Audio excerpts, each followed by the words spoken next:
Subscribe करें हमारा YouTube channel और सबसे पहले नए वीडियोस देखने के लिए क्लिक करें नोटिफिकेशन बेल पर। एक टटीरी पक्षी का वर्णन आता है महाभारत के अंदर। महाभारत का युद्ध कुरुक्षेत्र के मैदान में होने को तैयार था। सेनाएं आमने सामने आ गई। उधर से एक टटीरी पक्षी ने उस कुरुक्षेत्र के मैदान में अंडे उत्पन्न कर दिए और उसने देखा कि तो चारों तरफ से सेनाएं इकट्ठी होकर आ रही हैं, यहाँ तो बहुत कुछ उपद्रव होने जा रहा है। तब उसने परमपिता परमात्मा से अर्ज लगाई कि हे प्रभु, मेरे बच्चों की रक्षा करना, रोक है, कोई विकल्प नहीं था। तो परमात्मा पूर्ण ब्रह्म ने, सत्य पुरुष ने इंद्र के लोक से इंद्र के हाथी का गले में लटका हुआ, गले में रहता है एक बहुत बड़ा घंटाड़ा, बोला जैसे मंदिर में टाली सी बजाया कर आपने देखा हुआ घंटी बजाते हैं, एक बहुत बड़ा घंटा हाथी का बांधा जाता है।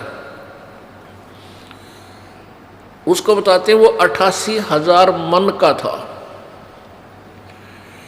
88,000 मन, एक मन 40 किलो का। और वो ऊपर से आकर के उन अंडों के ऊपर परमात्मा ने रख दिया। महाभारत हो गया, अग्नि बाण चले और 18 करोड़ आदमी मारे गए, लेकिन टटीरी के अंडों के आंच नहीं आन दी परमात्मा ने। अब पुण्यात्माओं, उस पक्षी जीवन में वो टटीरी किसी इष्ट की पूजा नहीं करती थी और फिर भी उसकी रक्षा कर दी। तो वो जब मनुष्य शरीर में थी, किसी जन्म में वो कबीर परमेश्वर के चरणों में रही थी वो आत्मा, और उसकी पुण्य चलते चलते मनुष्य जीवन भी एंड हो गया। अब पक्षी जीवन में भी आकर के उसके कुछ ऐसे पुण्य शेष थे जो प्रभु ने उसकी रक्षा कर दी। अब मनुष्य जैसे सतयुग त्रेता द्वापर में या वर्तमान में जिनके पुण्य भी शेष रहते हैं और वो जैसी भी साधनाएं कर रहे हैं, वो सोचते हैं कि जो आज हमें सुख सुविधा प्राप्त है, जैसे ये दास पहले लोक वेद के आधार से हनुमान जी का पुजारी था, परंपरागत बाबा श्याम जी की पूजा भी थी, वो भी करते थे। और भगवान श्री राम, श्री कृष्ण जी, भगवान विष्णु और शंकर जी के हम गणे करड़े उपासक थे। कट्टर यानी विष्णु जी को विशेष महत्व ये दास देता था। गीता जी का नित्य पाठ किया करता था।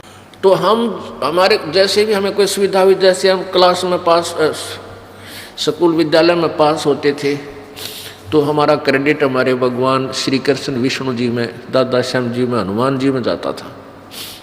फिर नौकरी प्राप्त हुई तो उसका क्रेडिट भी हमारे इन्हीं इष्ट को जाता था। फिर संतान हुई, पुत्र पुत्रियां हुई, तो हम ये सोच रहे थे कि ये सब सुविधाएं हमारी इन पूजाओं से हैं जो हम वर्तमान में कर रहे हैं। मंगलवार के व्रत हैं और गीता जी के पाठ थे और जन्माष्टमी को व्रत रखा करते थे।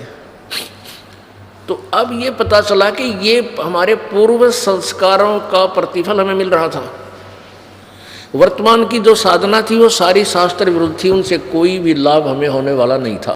लेकिन जब तक हमारे पुण्य चलते हैं तब तक हम